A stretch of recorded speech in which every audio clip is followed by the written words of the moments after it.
lagi di pasar. Jadi guys, Halo sobat jalan kali ini. A few moments later.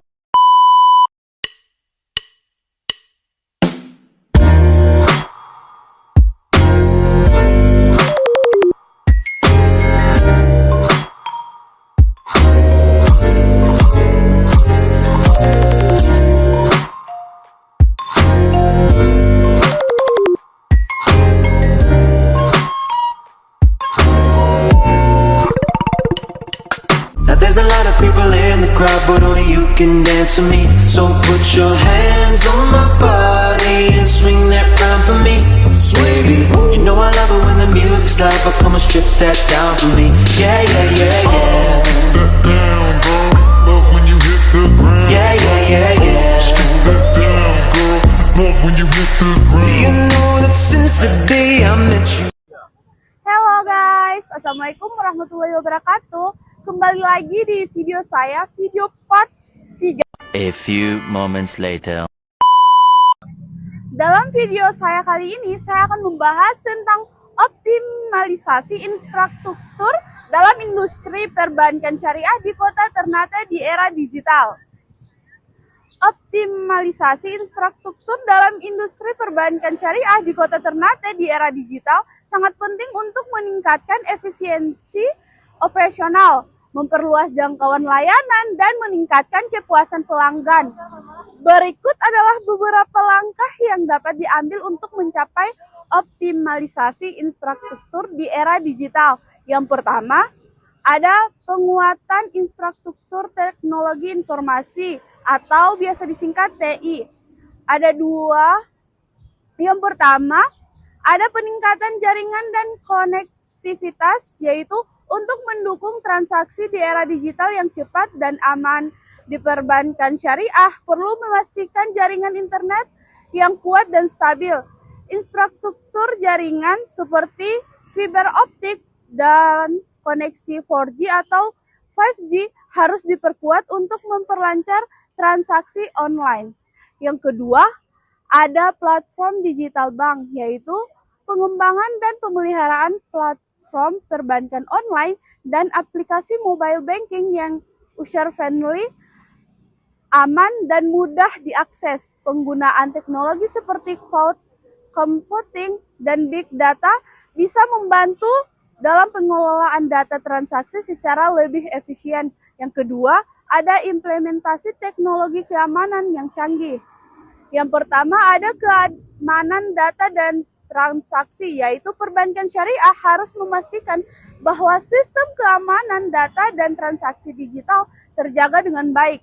Ini mencakup penerapan teknologi enkripsi data, autentikasi dua faktor, serta sistem pemantauan dan deteksi ancaman yang canggih.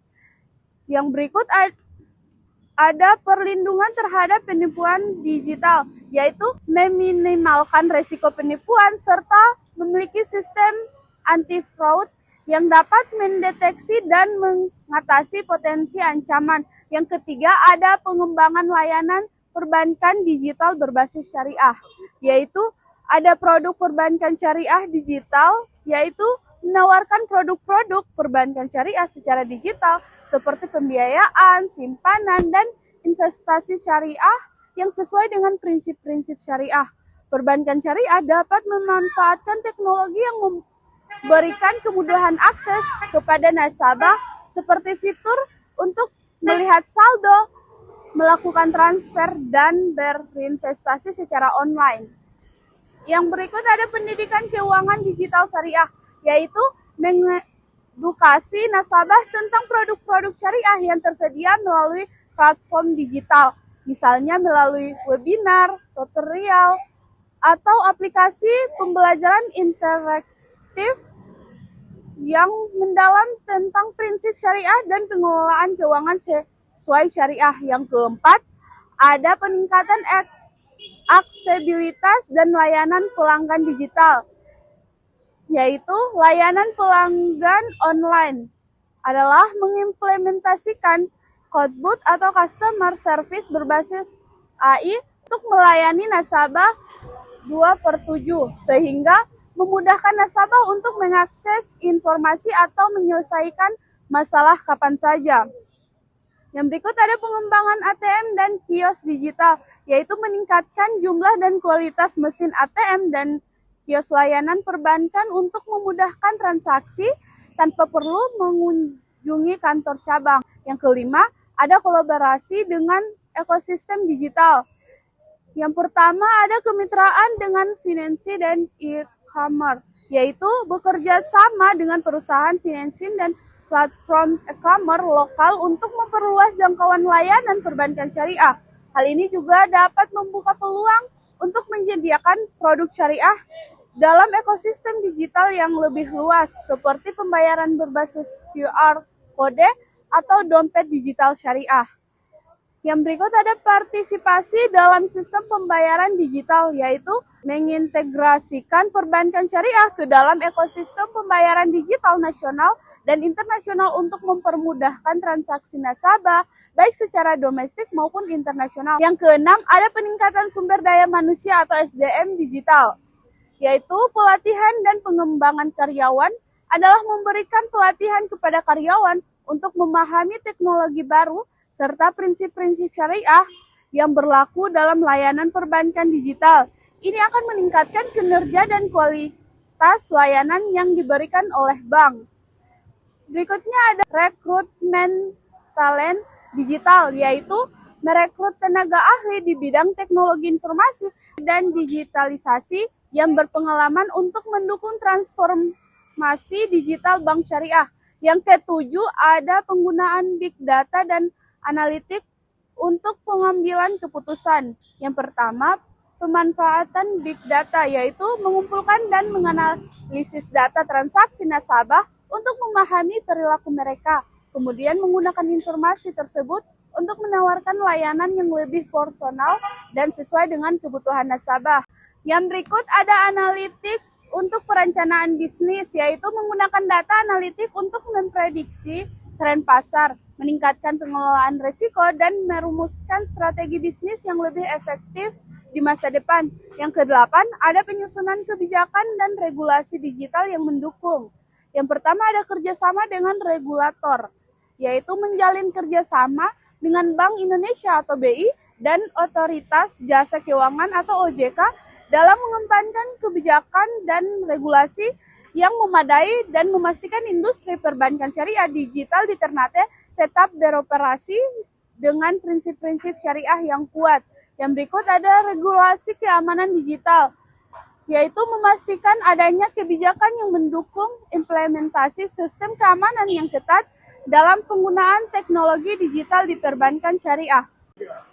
Dari yang saya sampaikan tadi dapat disimpulkan bahwa optimalisasi infrastruktur digital dalam industri perbankan syariah di Kota Ternate sangat penting untuk meningkatkan efisiensi operasional, memperluas akses layanan, dan memberikan pengalaman yang lebih baik bagi nasabah di era digital. Hal ini dapat dicapai melalui beberapa langkah utama. Yang pertama ada peningkatan infrastruktur TI yang kuat dan aman untuk mendukung transaksi digital. Yang kedua ada pengembangan layanan perbankan syariah digital yang sesuai dengan prinsip syariah dan mudah diakses. Yang ketiga ada kolaborasi dengan ekosistem digital seperti finansi dan platform e-commerce untuk memperluas jangkauan layanan. Yang keempat, ada pemanfaatan teknologi keamanan yang lebih canggih untuk melindungi data dan transaksi nasabah. Yang kelima, ada pendidikan dan pelatihan SDM untuk meningkatkan keterampilan digital karyawan.